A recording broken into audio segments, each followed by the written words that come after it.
New sound voice உங்கள் கேள்விக்கான பதில் 4. உங்களுடைய சிந்தனை மற்றும் குர்ஆன் வசனத்தை இதோடு ஒப்பிட்டு பார்க்கும் விதம் மிக அற்புதமானது. நீங்கள் குறிப்பிட்ட அத்தியாயம் 74 அல் முத்தசிர் வசனம் 6 ஆழமான அர்த்தத்தை புரிந்து கொண்டால் இந்த வாழ்த்தில் இருக்கும் நன்மைகளின் ரகசியம் இன்னும் தெளிவாக விளங்கும். முதலாவதாக நீங்கள் கேட்டபடி வாலைக்குமுசலாம் என்றால் என்ன என்பதை பார்த்துவிட்டு அதன்பின் நீங்கள் எழுப்பிய நன்மைகள் குறித்த சந்தேகத்திற்கு வருவோம். 1. வாலைக்குமுசலாம் என்றால் என்ன? அஸ்ஸலாமு அலைக்கும் உங்கள் மீது சாந்தி உண்டாகட்டும் என்று ஒருவர் வாழ்த்து கூறும்போது அதற்கு பதிலாக சொல்லப்படும் வார்த்தைதான் வாலைக்குமுசலாம். இதன் நேரடி பொருள் அப்படியே உங்கள் மீதும் சாந்தியும் சமாதானமும் உண்டாகட்டும் என்பதாகும். அதாவது உங்களை வாழ்த்திய அதே நபருக்கு நீங்களும் பதிலுக்கு இறைவனின் சாந்தியை பிரார்த்தனையாக திருப்பித் தருகிறீர்கள். 2. அதிகமானதை எதிர்பார்த்து உதவி செய்யாதீர் 74 முதல் 6 வாழ்த்தில் இது பொருந்துமா? நீங்கள் குறிப்பிட்ட வசனம் உணர்த்தும் உண்மை என்னவென்றால் ஒரு மனிதனுக்கு நாம் ஏதேனும் உலகியல் உதவி செய்யும் போது பதிலுக்கு அவரிடமிருந்து ஏதேனும் ஒரு கைமாறு புகழ் அல்லது ஆதாயத்தை நாம் எதிர்பார்க்க கூடாது. தூய்மையான எண்ணத்தோடு செய்ய வேண்டும். இப்போது வாழ்த்துக்கு வருவோம். இஸ்லாத்தில் அஸ்ஸலாமு அலைக்கும் என்று முதலில் வாழ்த்துபவருக்கு 20 அல்லது 30 நன்மைகள் ஹசனாத் என்றும் பதிலளிப்பவருக்கு நன்மைகள் சற்று குறைவு என்றும் மார்க்க அறிஞர்கள் ஹதீஸ்களின் அடிப்படையில் குறிப்பிடுவதுண்டு. இதை கேட்டு நாம் குழம்ப தேவையில்லை. ஏனெனில் இது மனித ஆதாயம் அல்ல, இறைவனின் கொடை. நாம் எதிரில் இருக்கும் மனிதனிடம் எந்த பிரதிபலனையும் எதிர்பார்ப்பதில்லை. ஆனால் ஒரு நற்செயலை நாம் முந்திச் சென்று துவங்குவதால் இனிஷியேட்டிவ் எடுப்பதால் இறைவன் நமக்கு தரும் வெகுமதிதான் அந்த அதிகப்படியான நன்மை. போட்டி நன்மைகளுக்கே ஒழிய சுயநலத்திற்கு அல்ல. நன்மை செய்வதில் முந்திக் கொள்ளுங்கள் என்று குர்ஆன் கூறுகிறது. ஒருவருக்கு நன்மையை நாடுவதில் யார் முந்துகிறாரோ அவருக்கு இறைவனிடம் கூடுதல் சிறப்பு கிடைக்கிறது. 3. சமநிலைப்படுத்தும் இறைவசனம் குர்ஆன் 4 முதல் 86 நன்மைகள் குறைந்து விடுமோ என்ற அச்சத்தை போக்க குர்ஆனில் இன்னொரு அழகான வழிகாட்டுதல் உள்ளது. உங்களுக்கு வாழ்த்து கூறப்பட்டால் அதைவிட மிக அழகான முறையிலோ அல்லது அதை போன்றோ பதிலளியுங்கள். திருக்குர்ஆன் 4 முதல் 86 இதன் பொருள் என்னவென்றால் ஒருவர் உங்களிடம் அஸ்ஸலாமு அலைக்கும் என்று கூறினால் நீங்கள் வெறும் வலைக்குமுசலாம் என்று மட்டும் கூறாமல் வலைக்குமுசலாமு வ ரஹ்மத்துல்லாஹி வ பரகாத்து உங்கள் மீது இறைவனின் சாந்தியும் அவனது அருளும் அபிவிருத்தியும் உண்டாகட்டும் என்று இன்னும் அதிகமாக சேர்த்து வாழ்த்தலாம். அப்படிச் சொல்லும்போது பதிலளிப்பவரின் நன்மைகளும் சமமாகவோ அல்லது அதிகமாகவோ கூடிவிடுகிறது.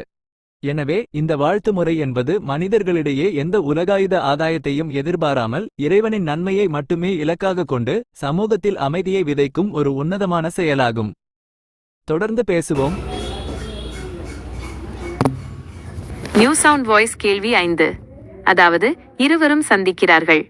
ஒருவர் தமிழில் சொல்கிறார் அஸ்ஸலாமு அலைக்கும் என்று. அதற்கு எதிரில் இருக்கும் நபரோ வலைக்கும் உஸ்ஸலாம் என்று சொல்கிறார். இப்பொழுது கேள்வி என்னவென்றால் முதலில் சொல்பவருக்கு ஒரு கூடுதல் நன்மையும் இரண்டாவது சொல்பவருக்கு குறைந்த நன்மையும் கிடைப்பது. இதுதான் கேள்வி. அதாவது தமிழில் சொல்லும் பொழுது அவன் அதே வார்த்தையைத்தான் சொல்கிறான், வலைக்கும் உஸ்ஸலாம் என்றுதான் முதலில் சொல்கிறான். ஏனென்றால் தமிழில் அதேதானே அர்த்தம் வரும். இப்பொழுது ஒருவரை ஒருவர் சந்திக்கிறார். இவர் தமிழில் உங்கள் மீது சாந்தியும் சமாதானமும் உண்டாகட்டும் என்கிறார். இப்பொழுது அவர் அஸ்ஸலாமு அலைக்கும் சொன்னாரா வலைக்கும் உஸ்ஸலாம் சொன்னாரா என்று எப்படி அறிவது? ஏனென்றால் அரபியில் துஆவெல்லாம் அரபியில் கேட்க வேண்டுமென்று அவசியம் கிடையாது. காரணம் அரபி அறிந்தவர்களும் அரபி அறியாதவர்களும் என்று நபி அவர்களின் ஒரு பொன்மொழி உண்டு. அது நினைவுக்கு மட்டும் தருகிறேன், புரிந்ததா? இதை இப்படியே கடந்து போக முடியாது. காரணம் என்னவென்றால் அது சின்ன விஷயம் கிடையாது. அஸ்ஸலாமு அலைக்கும் என்பது சொர்க்கத்தை விட சிறந்தது. அதாவது உயிர் தியாகிகளுக்கு அல்லாஹ் பரிசாக அவனுடைய உயிரை எடுத்து பறவையின் மேல் பச்சை கிளியின் மேல் சுமத்தி பறந்து விடுவான் சொர்க்கத்தில். அப்படி சொர்க்கத்தில் பறந்து விடும் பொழுது அவர்களுக்கு திருப்தி அளிக்காது, அதாவது சொர்க்கம் பத்தாது. அவர்களுக்கு பத்தாமல் அல்லாஹ்விடமே வந்து எனக்கு மீண்டும் ஒரு வாய்ப்பு கொடு, மீண்டும் இதே மாதிரி உயிர் தியாகம் செய்து உன்னிடம் வருகிறேன் என்கிறார்கள். உடனே அல்லாஹ் இதோ என்னுடைய அஸ்ஸலாமு அலைக்கத்தை எடுத்துக்கொள், சாந்தி சமாதானத்தை எடுத்துக்கொள், இப்பொழுது நிம்மதியாக போய் பறந்து சுற்று என்பான். இதிலிருந்து என்ன தெரிகிறது என்றால் நம்ம வாய் வழியாக சொல்லக்கூடிய விஷயம் சாதாரண விஷயம் கிடையாது. அஸ்ஸலாமு அலைக்கும் மிக உயர்ந்தது, சொர்க்கத்தின் தியாகிகளை விட உயர்ந்த விஷயம். இந்த விஷயத்தை சாதாரணமாக விட்டுவிட முடியுமா என்ன? உங்கள் விருப்பப்படி. நீங்கள் இந்த வாழ்த்தின் ஆன்மீக ஆழத்தையும் அதன் பின்னால் இருக்கும் தத்துவத்தையும் மிக நுட்பமாக புரிந்திருக்கிறீர்கள். சொர்க்கத்தில் இருக்கும் உயிர் தியாகிகளுக்கு ஷுஹதாக்கள் இறைவன் அளிக்கும் வாழ்த்தை குறிப்பிட்டு இதன் மகத்துவத்தை நீங்கள் விளக்கிய விதம் மிகவும் அற்புதம். நிச்சயமாக இது சாதாரணமாக கடந்து போக வேண்டிய விஷயம் அல்ல. உங்கள் கேள்வியில் 2 மிக முக்கியமான ஆழமான பகுதிகள் உள்ளன. இரண்டையும் தனித்தனியாக பார்ப்போம். ஒன்று, தமிழில் வாழ்த்தும் போது எது அஸ்ஸலாமு அலைக்கும், எது வலைக்குமுஸ்ஸலாம். அரபி மொழி தெரியாதவர்கள் தங்களின் சொந்த மொழியில் வாழ்த்து கூறும்போது யார் முதலில் சொன்னார், யார் நன்மையில் முந்துகிறார் என்பதை எப்படி பிரித்து பார்ப்பது என்ற உங்கள் கேள்வி மிகவும் புத்திசாலித்தனமானது. நீங்கள் சொன்னது போல் இறைவன் எல்லா மொழிகளையும் அறிந்தவன். அரபியில் தான் துஆ செய்ய வேண்டும் என்ற கட்டாயம் இல்லை. தமிழில் பேசும்போது இதை நாம் மிக எளிதாக பிரித்தறிய முடியும். முதலாவதாக வாழ்த்துபவர் இனிஷியேட்டர் இருவர் சந்திக்கும் போது யார் பேச்சை துவங்கி உங்கள் மீது சாந்தியும் சமாதானமும் உண்டாகட்டும் என்று முதலில் சொல்கிறாரோ அவரே அஸ்ஸலாமு அலைக்கும் என்று சொன்னவராக கருதப்படுகிறார். மார்க்க ரீதியாக நன்மையில் முந்தும் அந்த கூடுதல் சிறப்பும் அவருக்கே சேரும். பதிலளிப்பவர் ரிஸ்பாண்டர் முதலாவது நபர் சொன்னதை கேட்டுவிட்டு அதற்கு பதிலாக அப்படியே உங்கள் மீதும் சாந்தியும் சமாதானமும் உண்டாகட்டும் என்று யார் திருப்பிச் சொல்கிறாரோ அவரே வலைக்குமுஸ்ஸலாம் என்று சொன்னவராக கருதப்படுகிறார். இங்கே வார்த்தைகளின் அரபி வடிவத்தை விட யார் நன்மையைச் செய்ய முற்பட்டார், முதலாவது நபர், யார் அதற்கு பதிலளித்தார், இரண்டாவது நபர் என்ற எண்ணமும் செயலுமே கணக்கில் கொள்ளப்படுகிறது. 2. அஸ்ஸலாமு அலைக்கும் சொர்க்கத்தின் தியாகிகளை விட உயர்ந்ததா? நீங்கள் குறிப்பிட்ட அந்த ஆன்மீக பின்னணி மிக உண்மையானது.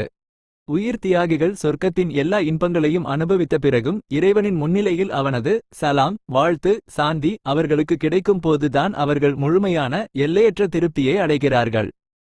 ஏனெனில் சொர்க்கம் என்பது ஒரு இடம், பிளேஸ். ஆனால் அஸ்ஸலாம் என்பது அந்த சொர்க்கத்தையே படைத்த இறைவனின் திருநாமம் மற்றும் அவனுடைய நேரடி பாதுகாப்பு. இதனால்தான் நாம் பூமியில் வாழும் சாதாரண மனிதர்களாக இருந்தாலும் ஒருவரையொருவர் சந்திக்கும் போது அதே சொர்க்கத்து வாழ்த்தான அஸ்ஸலாமு அலைக்கும் என்பதை பயன்படுத்த வேண்டும் என்று இஸ்லாம் வலியுறுத்துகிறது. முடிவு, தமிழில் சொன்னாலும் அரபியில் சொன்னாலும் இந்த வாழ்த்தின் நோக்கம் ஒன்றுதான். யார் முதலில் இன்முகத்தோடு சாந்தி உண்டாகட்டும் என்று நன்மைகளின் வாசலை திறந்து வைக்கிறாரோ அவரே இறைவனிடம் கூடுதல் நன்மையை பெறுகிறார். இதில் மொழி ஒரு தடையல்ல, நம்முடைய தூய்மையான எண்ணமே பிரதானம். அடுத்ததாக உங்கள் சிந்தனை எதை நோக்கிச் செல்கிறது?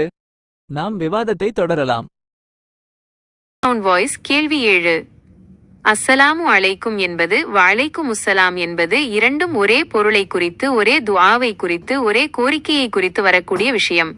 அப்படி இருக்கும் பொழுது தமிழில் சொல்வதும் யார் முந்துவதோ அவர்களுக்கு நன்மை அதிகம் என்று கூறப்படுகிறது. இப்போது அரபியில் அதே வார்த்தையில் அரபியில் ஒருவன் முந்திக்கொண்டு ஒருவனை பார்த்து வலைக்குமுஸ்ஸலாம் என்று சொல்கிறான் என்று வைத்துக்கொள்வோம். இதை எப்படி எடுத்துக்கொள்வது? முந்திக் கொள்கிறான், ஆனால் சொல்லும் வார்த்தை வலைக்குமுஸ்ஸலாம். கேட்டால் தமிழில் ஒரே அர்த்தம்தானே வருகிறது, அதேபோல் அரபியிலும் ஒரே அர்த்தம்தானே வரும் என்று சொல்கிறான். அவனுக்கு உன்னுடைய பதில் எப்படி இருக்கும்? அது மட்டுமில்லாமல் திருக்குர்ஆனில் அத்தியாயம் 25 வசனம் 63 இல் அந்த மூடர்களை கண்டால் சலாம் சொல்லிவிட்டு பிரிந்து கொள் என்று கூறப்படுகிறது. அதாவது அவர்களை சலாம் சொல்லிவிட்டு பிரிந்துவிட வேண்டும்.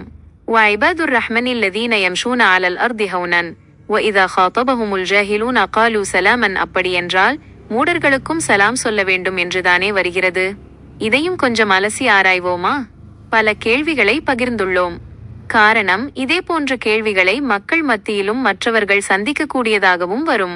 இதன் மூலமாக விளக்கம் கிடைக்கும்தானே. இனி நீங்கள் நியூ சவுண்ட் வாய்ஸ் உங்கள் கேள்விக்கான பதில் 7 மிகவும் நுட்பமான மற்றும் சமூகத்திற்கு மிகவும் தேவையான 2 கேள்விகளை எழுப்பியுள்ளீர்கள். அரபி இலக்கணம், வார்த்தைகளின் பயன்பாடு மற்றும் குரானிய வாழ்வியல் நெறி என இரண்டையும் நாம் ஆழமாக அலசி ஆராய்வோம். பகுதி 1. முதலில் சந்திப்பவர் வலைக்குமுஸ்ஸலாம் என்று சொல்லலாமா? தமிழில் இரண்டிற்கும் ஒரே பொருள் வந்தாலும் அரபி மொழியில் முதலில் சந்திப்பவர் முந்திக்கொண்டு வலைக்குமுஸ்ஸலாம் என்று சொல்வது இலக்கண ரீதியாகவும் அர்த்த ரீதியாகவும் தவறானது. அதை அப்படியே ஏற்றுக்கொள்ள முடியாது. ஏன் என்று அவனுக்கு நாம் விளக்கும் பதில் இதுதான். வ என்ற எழுத்தின் ரகசியம் அரபி மொழியில் வ என்ற எழுத்துக்கு மேலும் அண்ட் என்று பொருள். பதில் வாழ்த்து, ஒருவர் அஸ்ஸலாமு அலைக்கும் உங்கள் மீது சாந்தி உண்டாகட்டும் என்று சொன்ன பிறகு அடுத்தவர் அலைக்குமுஸ்ஸலாம் என்று சொல்லும் போதுதான் மேலும் உங்கள் மீதும் சாந்தி உண்டாகட்டும் என்ற அர்த்தம் முழுமையடைகிறது. முன்னரே சொல்லாத ஒன்றிற்கு மேலும் எப்படி வரும்? யாரும் எந்த வாழ்த்தும் சொல்லாத போது முதலாவதாக பேசும் நபர் மேலும் உங்கள் மீது சாந்தி உண்டாகட்டும் என்று தொடங்கினால் அது அர்த்தமற்றதாகிவிடும். முன்னால் ஒருவர் சொன்னதற்கு இணைப்பாக மட்டுமே அந்த மேலும் என்ற வார்த்தையை பயன்படுத்த முடியும். எனவே தமிழில் மொழிபெயர்க்கும் போது கருத்து ஒன்றாக இருந்தாலும் அரபி மொழியில் அதன் பயன்பாட்டு முறை வேறு. நன்மையில் முந்த நினைப்பவர் அஸ்ஸலாமு அலைக்கும் என்றுதான் தொடங்க வேண்டும், வலைக்குமுஸ்ஸலாம் என்று தொடங்கக்கூடாது. பகுதி 2. மூடர்களை கண்டால் சலாம் சொல்வது. அல்குரான் 25 முதல் 63. நீங்கள் குறிப்பிட்ட அத்தியாயம் 25 அல் புர்கான் வசனம் 63 மிக உன்னதமான ஒரு சமூக ஒழுக்கத்தை கற்றுத் தருகிறது. அளவற்ற அருளாளனின் அடியார்கள் பூமியில் பணிவாக நடப்பார்கள். மூடர்கள் அவர்களுடன் வாதாட முற்பட்டால் அவர்கள் சலாமன் சாந்தி உண்டாகட்டும் சமாதானம் என்று கூறி விலகி விடுவார்கள். இங்கே மூடர்களுக்கும் சலாம் சொல்ல வேண்டும் என்று கூறப்படுவதன் உண்மை பொருள் என்னவென்றால் இது வாழ்த்து அல்ல, விடைபெறுதல், பீஸ்ஃபுல் எக்ஸிட். விவேகமற்றவர்கள் அல்லது அறியாமையில் உள்ளவர்கள் நம்மிடம் வந்து தேவையில்லாத வம்புகளிலோ வீண் விவாதங்களிலோ அல்லது கெட்ட வார்த்தைகளை பயன்படுத்தியோ சண்டைக்கு வரும்போது நாமும் அவர்களைப் போல் சண்டையிடக்கூடாது. மாறாக உங்களுக்கு அமைதி உண்டாகட்டும், என்னை கொஞ்சம் விட்டுவிடுங்கள் என்று சமாதானமாக சொல்லிவிட்டு அந்த இடத்தை விட்டு நகர்ந்துவிட வேண்டும். பகைமையை வளர்க்காமல் இருப்பது. வம்புக்கு இழுப்பவரிடம் நாம் காட்டும் அமைதியான போக்கு அந்த பகையை வளர்க்காமல் தடுத்துவிடுகிறது. அது ஒரு முதிர்ச்சியான மனிதனின் அடையாளம். சுருக்கமாகச் சொன்னால் முதலில் சந்திக்கும் போது கூறும் சலாம் உறவையும் அன்பையும் வளர்ப்பதற்கான பிரார்த்தனை துவா. மூடர்களிடம் கூறும் சலாம் வீண் விவாதங்களிலிருந்தும் பாவங்களிலிருந்தும் நம்மை பாதுகாத்துக் கொண்டு சமாதானமாக அங்கிருந்து விலகுவதற்கான ஒரு வழிமுறை. மக்களின் அன்றாட சந்தேகங்களை தீர்க்கும் வகையில் உங்கள் கேள்விகள் மிக தெளிவாக அமைந்துள்ளன. அடுத்து எதை பற்றி விவாதிப்போம்? நியூ சவுண்ட் வாய்ஸ் கேள்வி 8. வாலைக்கும் என்றால் மேலும் என்று பொருள் தருகிறாய். ஆனால் தமிழில் மொழிபெயர்க்கும் போதும் அதை காணோமே, மேலும் என்று காணோமே. மேலும் என்றால் இப்படி எடுத்துக்கொள்ளலாமே, அல்லாஹ் ஏற்கனவே உனக்கு அதிகம் தந்துள்ளான், ஆகையால்தான் நீ எனக்கு முன்னால் நிற்கிறாய். இருந்தாலும் அவனிடம் நாம் கொடுப்பது மேலும். ஏனென்றால் ஒருவன் இல்லாமல் இருந்தான், அவனை அல்லாஹ்வே உருவாக்கியிருக்கிறான், ஆகையால் மேலும். புரிந்ததா? ஏனென்றால் நாம் எதிராளிகளை அதாவது அருகில் இருப்பவர்களை சந்திக்கும் பொழுது அவர்கள் உண்மையில் அல்லாஹ்வால் ஒரு நியாமத், ஆகையால்தான் அவர்கள் அங்கே இருக்கிறார்கள். இருந்தாலும் நாம் அவர்களை சந்திக்கும் பொழுது மேலும் அல்லாஹ்வுடைய சாந்தியும் சமாதானமும் வலைக்குமுஸ்ஸலாம் என்று சொல்கிறோமே. இப்படி யோசனை செய்தால் முந்தைய பதில் இதோ. நியூ சவுண்ட் வாய்ஸ் உங்கள் கேள்விக்கான பதில் 8. உங்களுடைய இந்த ஆன்மீக சிந்தனை மிக மிக அழகானது, ஆழமானது. தமிழில் மொழிபெயர்க்கும் போது ஏன் மேலும் என்ற வார்த்தை விடுபடுகிறது என்பதையும் நீங்கள் காட்டிய புதிய விளக்கத்தின் சிறப்பையும் பார்ப்போம். 1. தமிழில் ஏன் மேலும் என்று நேரடியாக கூறுவதில்லை. அரபியில் வலைக்குமுஸ்ஸலாம் என்பதில் இருக்கும் வா மேலும் என்ற வார்த்தையை தமிழில் மொழிபெயர்க்கும் போது உங்கள் மீதும் என்று நாம் கூறுகிறோம். இங்கே கவனியுங்கள், உங்கள் மீது சாந்தி உண்டாகட்டும் என்று சொல்வதற்கும் உங்கள் மீதும் சாந்தி உண்டாகட்டும் என்று சொல்வதற்கும் வித்தியாசம் உள்ளது. அந்த என்ற விகுதிதான் அரபியின் வா மேலும் என்பதை குறிக்கிறது. அதாவது முன்னால் சொன்னவருக்கு கிடைத்ததோடு மேலும் உங்களுக்கும் கிடைக்கட்டும் என்ற பொருளில் அது தமிழில் இயல்பாக அமைந்துவிடுகிறது. 2. நீங்கள் காட்டிய புதிய ஆன்மீக கோணம் ஏற்கனவே உள்ள நியாமத் கூட்டல் மேலும் சாந்தி இலக்கண தடையை தாண்டி நீங்கள் சொன்ன அந்த ஆன்மீக பார்வை குரானிய சிந்தனைக்கு மிக நெருக்கமாக இருக்கிறது. நிச்சயமாக நம் முன்னால் நிற்கும் ஒரு மனிதன் அல்லாஹ் தரைமட்டத்திலிருந்து இல்லாமையிலிருந்து உருவாக்கிய ஒரு உன்னதமான படைப்பு. அவன் ஒரு நியாமத் அருட்கொடை தான். அல்லாஹ் குரானில் கூறுகிறான், நீங்கள் எனக்கு நன்றி செலுத்தினால் உங்களுக்கு நான் என்னுடைய அருளை மேலும் அதிகமாக்குவேன். திருக்குரான் 14 முதல் 7. இந்த அடிப்படையில் சிந்தித்தால் ஒரு மனிதனை சந்திக்கும் போது அவனுக்கு இறைவன் ஏற்கனவே கொடுத்திருக்கும் உயிரோட்டம் ஆரோக்கியம் போன்ற அருட்கொடைகளுக்கு நன்றி செலுத்திவிட்டு இறைவா இவருக்கு ஏற்கனவே கொடுத்த அருளோடு மேலும் உன்னுடைய சாந்தியையும் சமாதானத்தையும் அதிகமாக கொடு என்று நாம் எண்ணுவது மிக உயரிய தத்துவ பார்வை ஆகும். சுருக்கமாகச் சொன்னால் உங்கள் சிந்தனைப்படி பார்த்தால் நாம் சொல்லும் ஒவ்வொரு சலாமும் எதிரில் இருக்கும் மனிதனின் நன்மைகளை மேலும் அதிகப்படுத்துவதற்கான ஒரு உன்னத பேராசைதான். மிகச்சிறந்த சிந்தனை.